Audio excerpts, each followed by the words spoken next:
And welcome back to the IWAR Network Tubecast. I'm your host and NWL Commissioner, Alex G.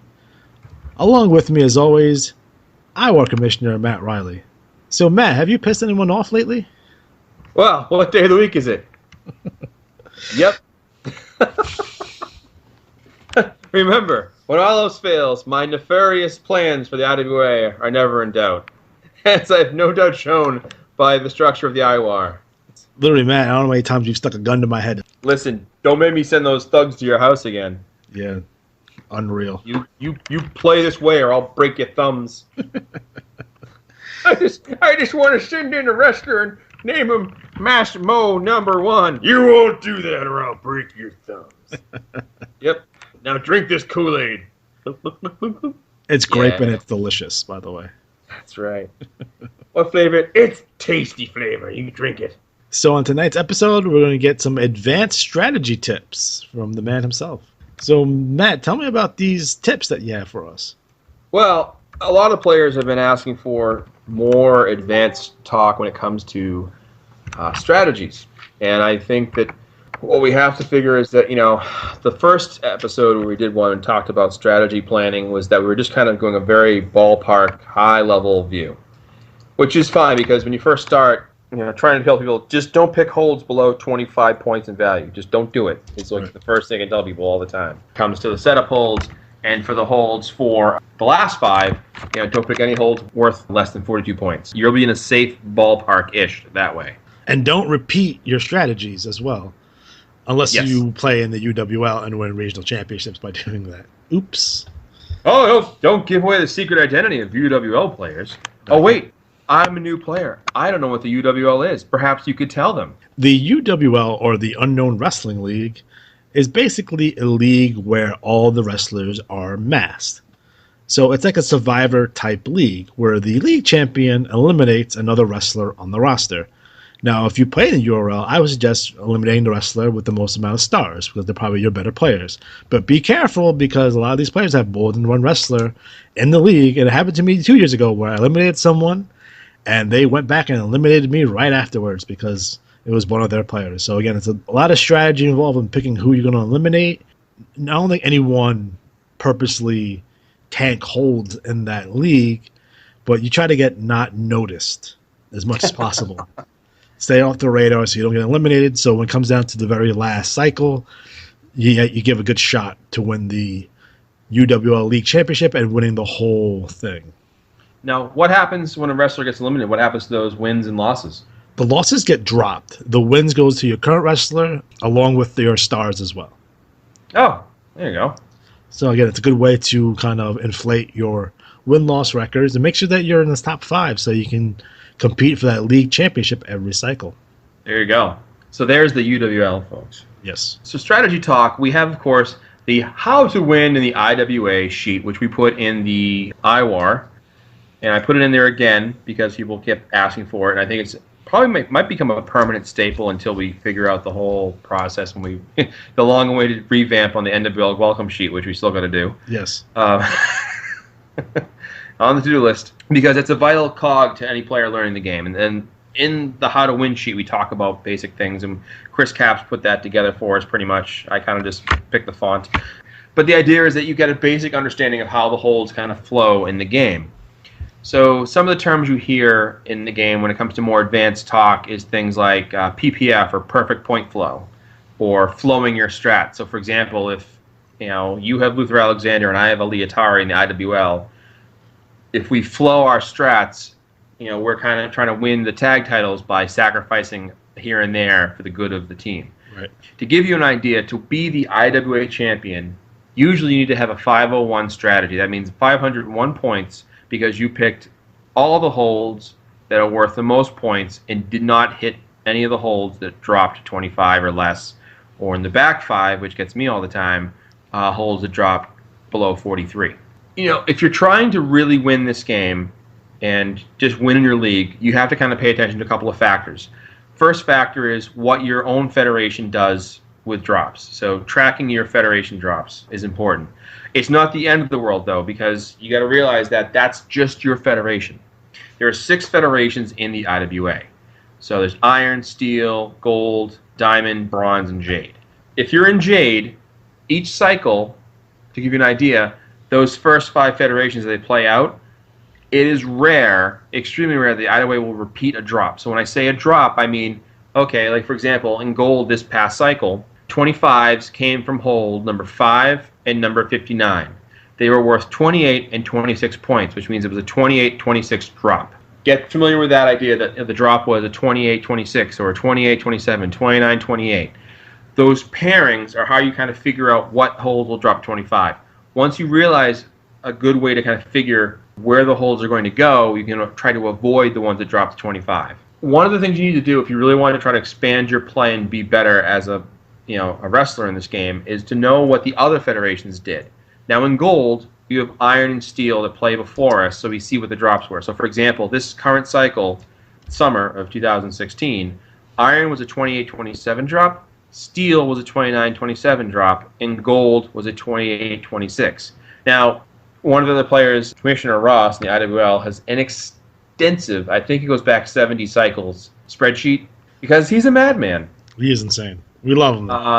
But he has a lot of information, so I want to say 28-26 has dropped, like, let's say, 40% of the time. Like, it's the number one drop, if you will. So when all else fails, pick 28-26 in gold. So what I do is I use a spreadsheet.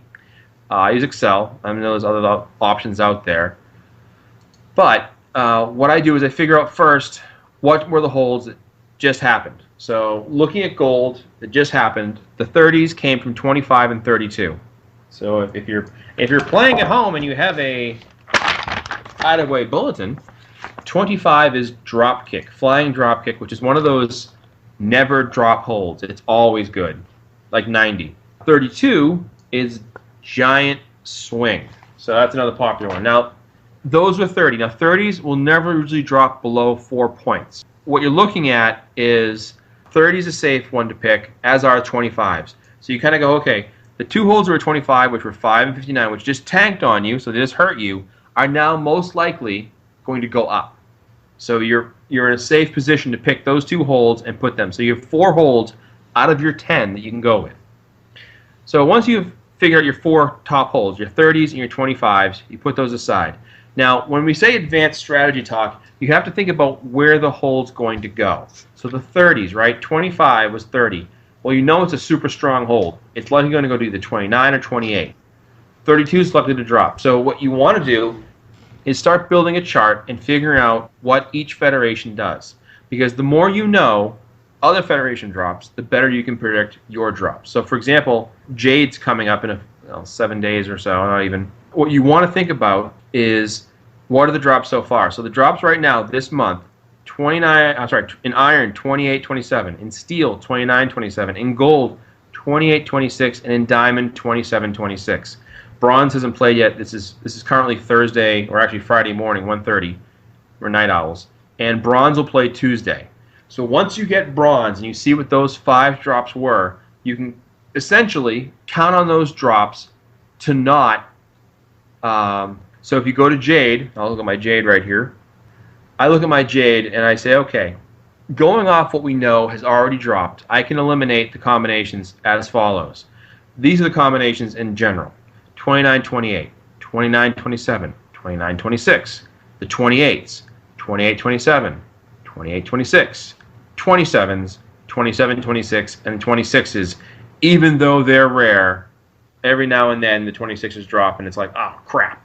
But it happens so rarely, it's a safe bet to kind of just bank on them going up, not down. So that in mind, the previous cycle in Jade, the drop was 28-27. So I can eliminate that. It's not going to repeat same cycle to same cycle. Now this cycle, remember, iron just dropped 28-27. So in a way, you kind of have to figure one of the drops for the first 4 cycles of the month, or first 4 feds, or 5, are likely going to be a repeat of the Jade fed, because you want to see that that isn't an option to pick. So for example, you go, okay, I want to pick a Jade hold. What combination can I pick? 28-27 just went down. You eliminate the ones that have already played out. So iron was 28-27, and it also was Jade's last drop. That's out. All right. Next up, you go, okay, well, what's steel? Steel was 29-27, so I can eliminate that combination. Gold was 28-26. I erased that combination. Don't worry about it. And diamond was 27-26. All right, so that's erased. That leaves me the 26s, 27s, 28s, and then either 29-28 or 29-26. So you have to pick between those combos. So essentially, you have 11 combos to choose from. Now this is before before bronze is played. Once bronze plays, and I'm going to guess it's either going to be 29-28 or double hole drop. It'll drop, and then you'll see, okay, what are my options? So when you're playing advanced style strategy picking, you're trying to pick to win big. All right. If you're in Jade, a lot of the guys play Jade with flooding because they're trying to nail down a world title, get a report appearance. And it's understandable because you have the advantage of not having to see, like in Iron, the guys in Iron are animals because it's like you have no drops to work off of. The guys in Gold, we're kind of in the middle, and the guys in Bronze and Jade, they've got a little more to work with. Now, again, if I haven't put you to sleep with a drop talk, I know it kind of can be like a big fish to swallow because it's like, what? But once you figure out you're looking for the drops and the flow and seeing where the drops are going to and where they're coming from. So, for example, to kind of give you a different perspective, all right, now 30, this past cycle, the drops in Jade came from 28-27, all right? So those holds, it was 1 and 5. They were worth 28-27, dropped down to 25. The 30s came from 29 and 26. So the 25 went to 30, and so did the 32, which is 26. Now it's a 4-point swing for 32, but not impossible. So what you can think of, okay, what combinations didn't hit 30? Well, 29 often hits 30, very often. So what you can think of is, all right, 28 didn't go to 30, and 27 didn't go to 30. So your likely bet is a 29, either a 27 or a 28.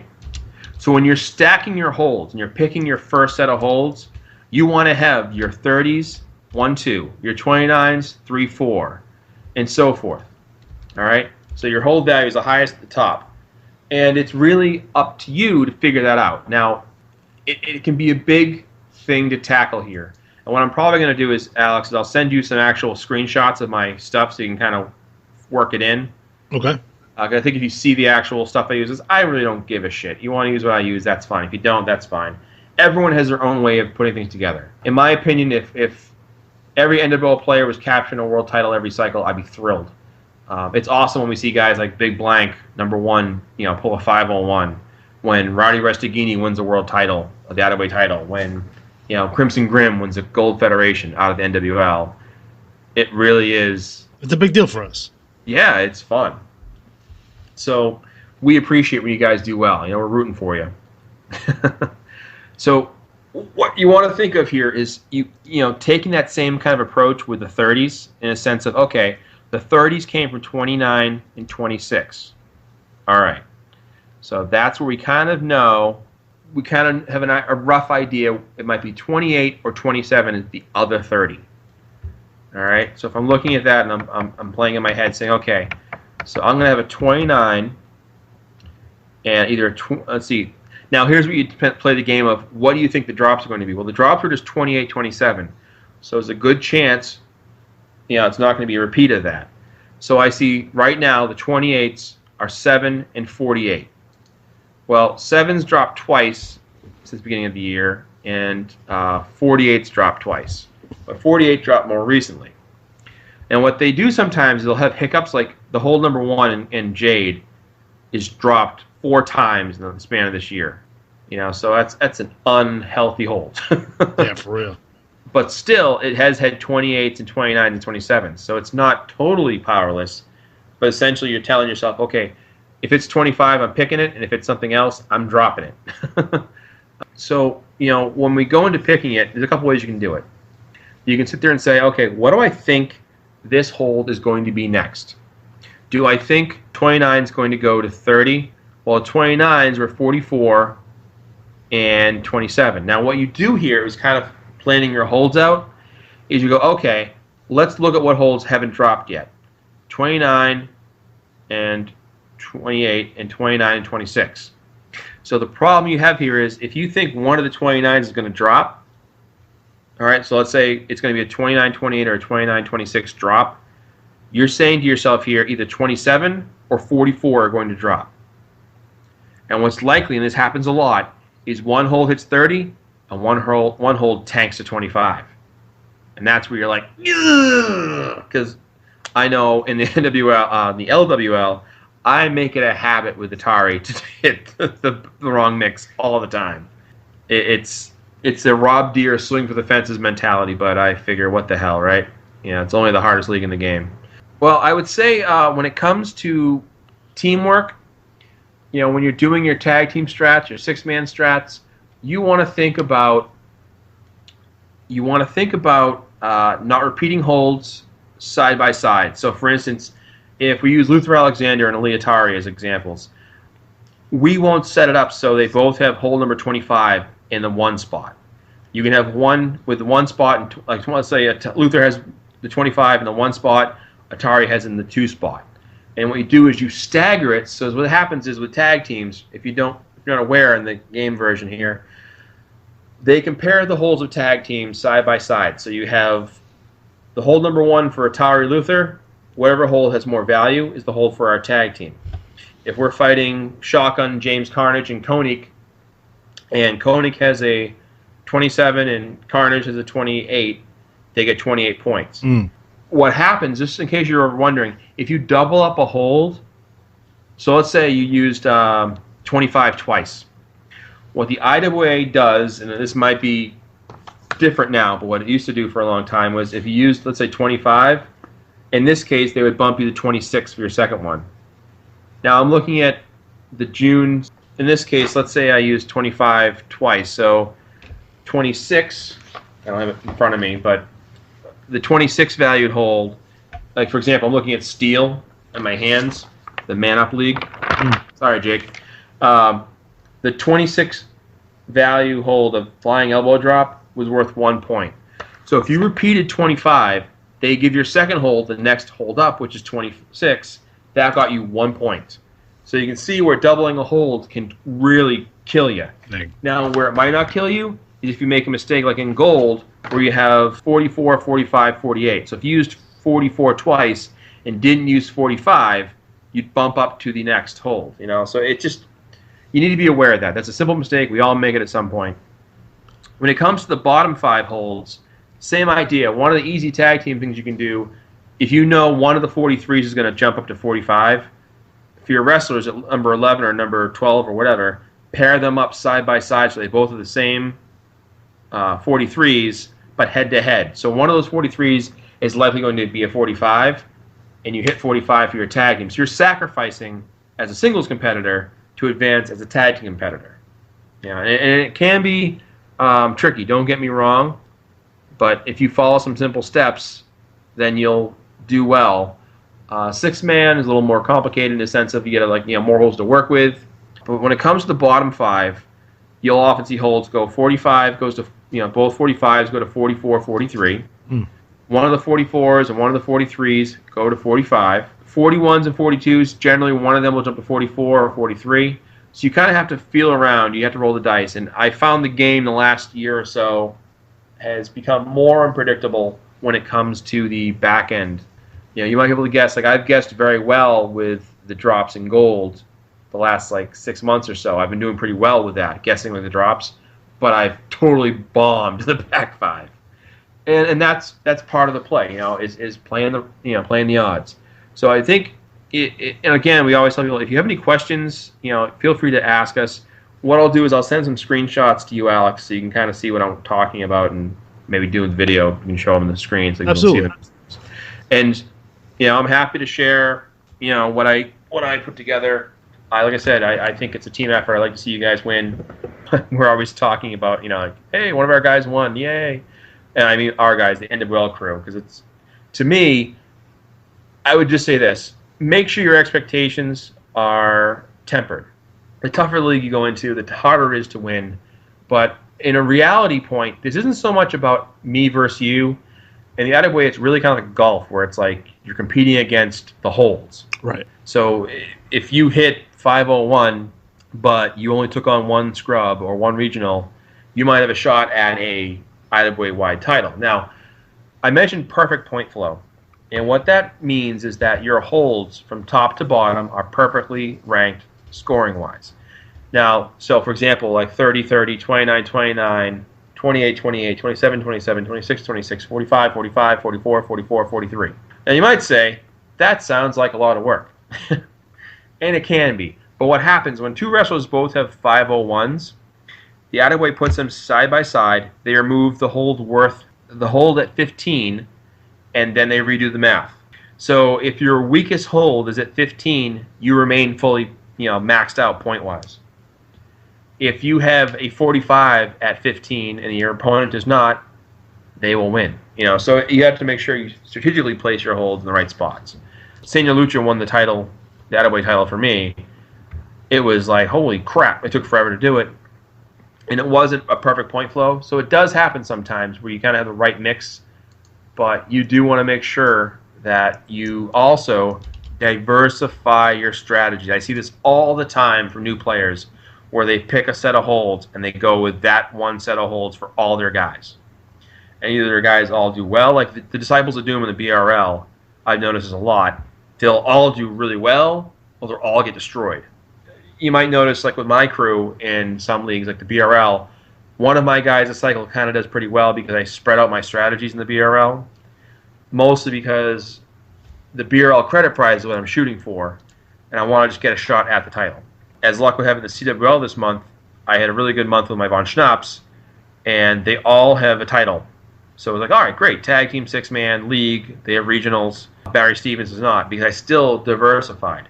And diversification is important because if you go with only one set of holds, and let's say you have 4 wrestlers or 5 wrestlers, but you go with the same exact drop for your whole entire crew, you're going to get about the same exact point total for everybody if you don't diversify.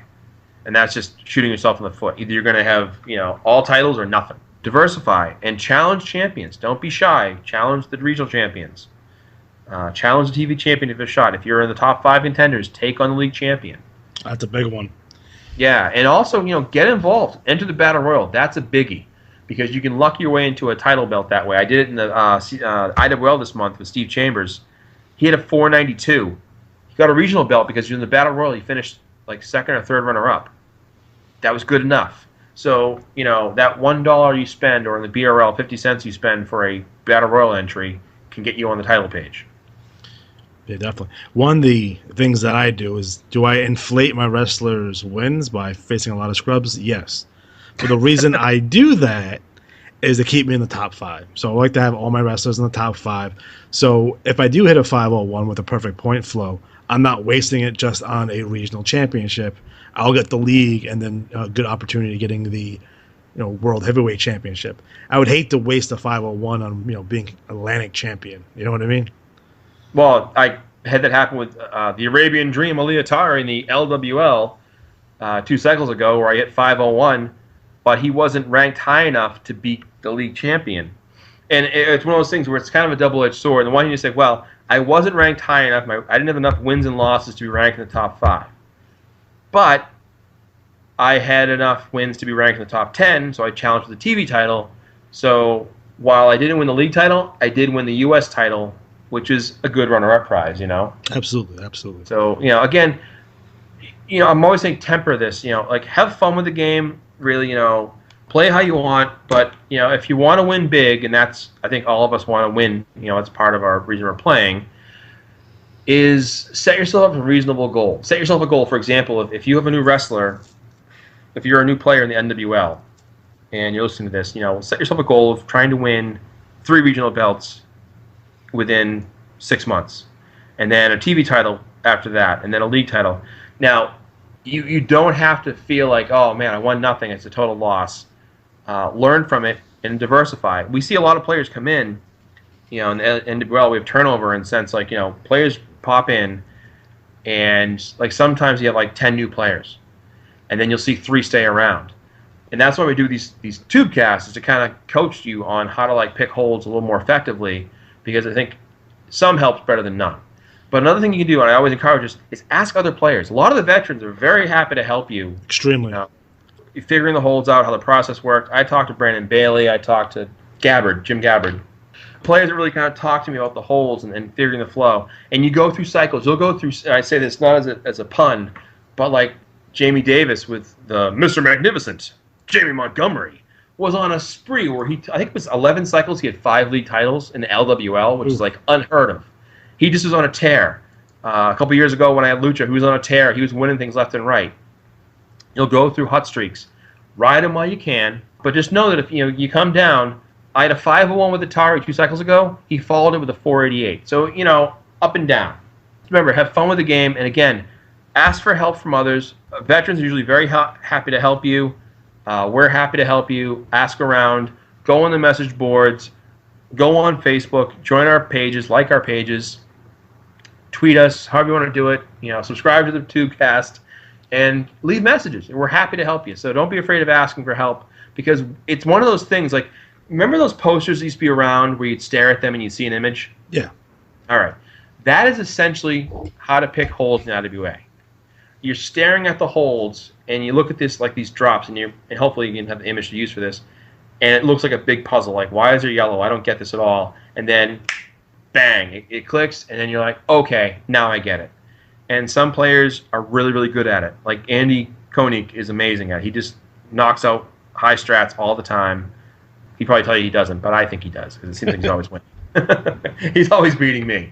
But it's one of those things that, ask those guys for advice. They're very usually happy to share. I will say, once you do well, just be ready, because as soon as you do well, you're pulling 501s, you're pulling 500s, you win a couple of IWA wide titles, those stables will come calling. Yeah, definitely. Hey, so I saw you pulled a 501. How about you, join our stable? We're swell guys. And if you're terrible, they don't want to care about you. But no, I'm just saying it's have fun with it. And again, ask around. People are happy to help each other, and we're all kind of in the same boat when it comes to the holds. Picks the holds, who knows? All right, fantastic. I quickly want to go over the 2016 State Wrestling Champions. Yes. The IWAR did extremely well, so I'm very proud of each and every one of you. So I was going to go over the names of the winners that are coming out of the IWAR. Yes, I'm going to open my folder right now. Look at this. So coming out of Alabama, we have Hazard from the CWL. Hazard! Alaska was Scotty Flash from the IWL. Scotty Flash, that sumbitch. Arizona was Dragging Master out of the CWL. That Dwayne Dolly? Yes, it is. All right. Nice, Dwayne. Colorado, we have B.A. Fox representing the NWL. Nice job, Catfish Rob.